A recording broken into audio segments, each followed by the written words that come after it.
guys, I'm Poonam Agrari welcoming you all to orthodontology. In my previous video of this series, I already covered 3 hypotheses. Hope आप लोगों ने वो video देखा होगा. But if not, then please go and see previous video first and then this for better understanding. So without wasting our time, let's start today's topic, which is Jean and Jeffrey's tidal theory. Sir James gene एक British scientist थे जिन्होंने 1919 में tidal theory दिया था.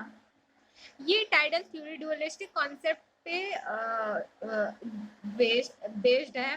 ड्यूअलिस्टिक concept मतलब to heavenly bodies. Okay. और जो जेफ्रे थे वो भी ब्रिटिश साइंटिस्ट थे. उन्होंने 1929 में अपना इनके थ्योरी को मॉडिफाई करके बाइनरी थ्योरी दिया था. बाइनरी कॉन्सेप्ट में 3 हेवनली बॉडी है. ओके. आगे हम जीन जेफ्रे की थ्योरी को अब हम समझते हैं. ओके. तो ये कहते हैं कि solar system was formed from the sun and another intruding star. ये कहते हैं जो हमारा सोलर सिस्टम है वो उसका फॉर्मेशन प्रिमिटिव सन मतलब जो सन हमारा सन है अभी प्रेजेंट का और इंट्रूडिंग स्टार की वजह से हुआ है. इंट्रूडिंग स्टार जो है वो बहुत बड़ा साइज में है जिसकी वजह से उसका ग्रेविटेशनल फोर्स बहुत ज़्यादा है. तो जब इंट्रूडिंग स्टार मूव करते हुए प्रिमिटिव सन के क्लोज आता है तो उससे जो उसके पार्टिकल्स होते हैं, डस्ट होते हैं, ठीक है, और गैसेस होता है, उससे डिटैच कर देता है. जस्ट लाइक कैम्ब्रिन का प्लांटिसिमल हाइपोथेसिस. तो एक फिलामेंट टाइप का स्ट्रक्चर मतलब एक जाइंट सिगार शेप का स्ट्रक्चर बनता है जिसे वो फिलामेंट कहते हैं, जो बीच से थिकर होता है और साइड में थिनर एंड शार्पर होता है. Just like this. ये देखिए प्रिमिटिव सन और ये है इंट्रूडिंग स्टार. जब ये क्लोज आता है तो इस तरीके से इसमें देखिए ये है सन, सॉरी ये है स्टार, प्रिमिटिव स्टार.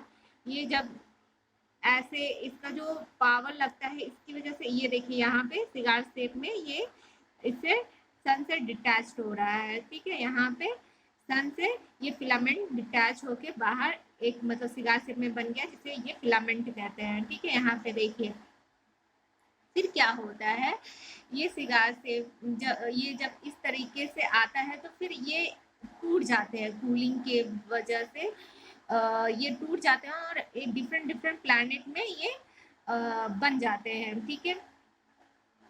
बीच का प्लैनेट जो होता है वो सबसे बड़ा मिडिल प्लैनेट जो है, फिर उसके जैसे मतलब जैसे जैसे ये कॉर्नर में आते हैं वैसे वैसे ये छोटे होते जाते हैं. ठीक है.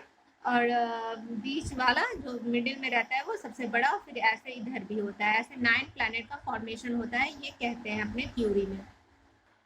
अब आप बताएंगे कि हमारे सोलर सिस्टम में सबसे बड़ा प्लैनेट कौन सा है इन दी comment box. Okay.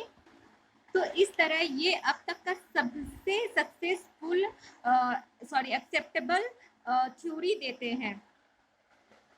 Not only that, ये अपनी हाइपोथेसिस को प्रूव करने के लिए बहुत सारे एविडेंस भी देते हैं उसके फेवर में. तो अब देखते हैं कि उन्होंने क्या क्या एविडेंस दिया था.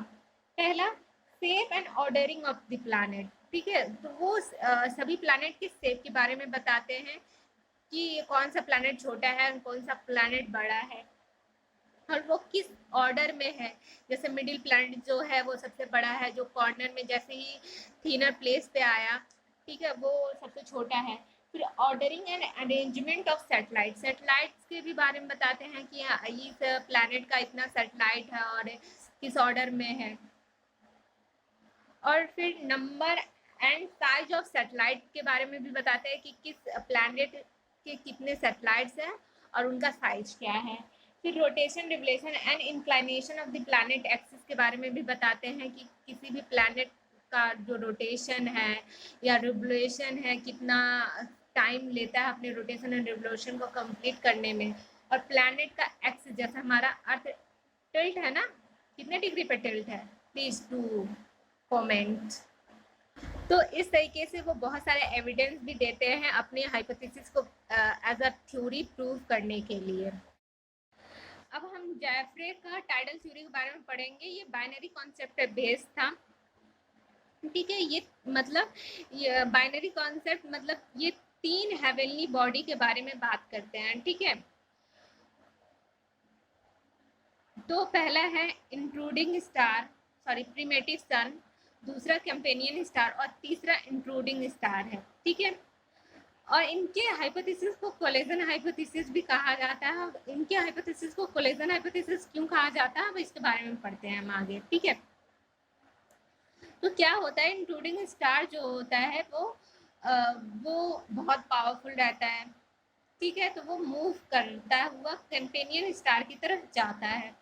कंपेनियन स्टार, क्योंकि इंट्रूडिंग स्टार में बहुत ज़्यादा ग्रेविटेशनल फोर्स रहता है और ये बहुत जायंट होता है, बहुत बड़ा होता है। तो जब ये कंपेनियन स्टार के क्लोज पहुंचता है तो कंपेनियन इसकी ग्रेविटेशनल पावर की वजह से कंपेनियन स्टार टूट जाता है, ठीक है। टूटने की वजह से जो बहुत सारे इसके पार्टिकल्स स्मैश हो जाते हैं स्काई में ही, और बहुत सारे जो डेब्रिस रहते हैं इसका, तो जो रिमेनिंग डेब्रिस रहते हैं बचे हुए, वो क्या करते हैं, प्रिमेटिव सन के अराउंड रिवॉल्व करने लगते हैं, मूव करने लगते हैं। तो वो उन डेब्रिस से, कंपेनियन स्टार के उन जो बचे हुए पार्टिकल्स रहते हैं उससे ही हमारे सोलर सिस्टम का फॉर्मेशन हुआ। ये जेफ्रे ये ऐसा जेफ्रे ने कहा। अब हम पढ़ेंगे binary star hypothesis of Russell, 1937 में इन्होंने दिया था। इनके हाइपोथेसिस के नाम से ही पता चल रहा है कि ये बाइनरी कॉन्सेप्ट अपना हाइपोथेसिस दिए हैं। बाइनरी कॉन्सेप्ट मैंने ऑलरेडी आपको बता चुकी हूँ मैं आपको इतना बार कि बाइनरी कॉन्सेप्ट जहाँ 2 हेवनली बॉडी इन्वॉल्व हो, ठीक है, सोलर सिस्टम के फॉर्मेशन में। एच.एन. रसेल जो है वो एक अमेरिकन एस्ट्रोनॉमर हैं थे, सॉरी। तो ये क्या करते हैं, ये रिमूव करना चाहते हैं टाइडल हाइपोथेसिस को जीन के। इनको जीन का टाइडल हाइपोथेसिस में कुछ कमियां दिखी होंगी शायद। तो चलिए हम पढ़ते हैं कि इन्होंने क्या दिया था। तो ये बोलते हैं कि 2 स्टार है प्रिमेटिव सन के क्लोज, ठीक है। 2 स्टार है और प्रिमेटिव सन है, जो कि जो 2 स्टार है वो नियर प्रिमेटिव सन के है इन द यूनिवर्स, ठीक है। स्टार्टिंग में कंपेनियन स्टार जो था वो रिवॉल्विंग कर रहा था प्रिमेटिव सन के। उसके बाद से एक जायंट स्टार, जिसे ये अप्रोचिंग स्टार कहते हैं, वो आता है, जो कि कंपेनियन स्टार के अपोजिट डायरेक्शन में रिवॉल्व कर रहा था। ये इवन अपने हाइपोथेसिस में इनका डिस्टेंस भी बताते हैं। ये कहते हैं जो दोनों स्टार था उनके बीच का डिस्टेंस जो था वो 48 लाख और से 64 लाख किलोमीटर के अराउंड था, ठीक है। तो इससे पता चलता है कि जो अप्रोचिंग स्टार था वो बहुत ज़्यादा डिस्टेंस पे था प्रिमेटिव सन के। तो there would have been no effect of tidal force, तो उस पर कोई टाइडल फोर्स का इफेक्ट नहीं पड़ सकता था, ठीक है। तो क्योंकि प्रिमेटिव सन का टाइडल फोर्स का इफेक्ट अप्रोचिंग स्टार पे नहीं पड़ रहा था और अप्रोचिंग स्टार के पास भी खुद का टाइडल फोर्स था, तो ये अपोजिट डायरेक्शन में मूव कर रहा। तो जैसे जैसे ये अप्रोचिंग स्टार जैसे जैसे क्लोज आ रहा था कंपेनियन स्टार के, तो कंपेनियन स्टार में एक बल्ज जैसा उसके हो रहा था, मतलब उसमें थोड़ा सा बल्ज आ रहे थे। तो और फिर जैसे जैसे अप्रोचिंग स्टार क्लोज गया कंपेनियन स्टार के, तो वो तो जब ये क्लोज जाता है तो बहुत एक लार्ज अमाउंट ऑफ मैटर उससे इजेक्ट हो जाता है, इससे डिटैच हो जाता है कंपेनियन स्टार से।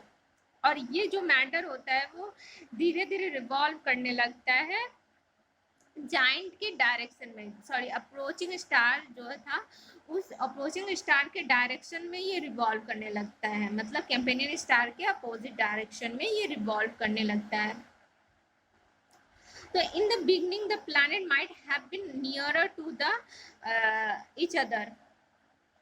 तो स्टार्टिंग में जो ये प्लैनेट था एक दूसरे के बहुत क्लोज था, तो in this matter might have been ejected from these planet. तो इनका जो मैटर इनसे निकल रहा था इनके म्यूचुअल अट्रैक्शन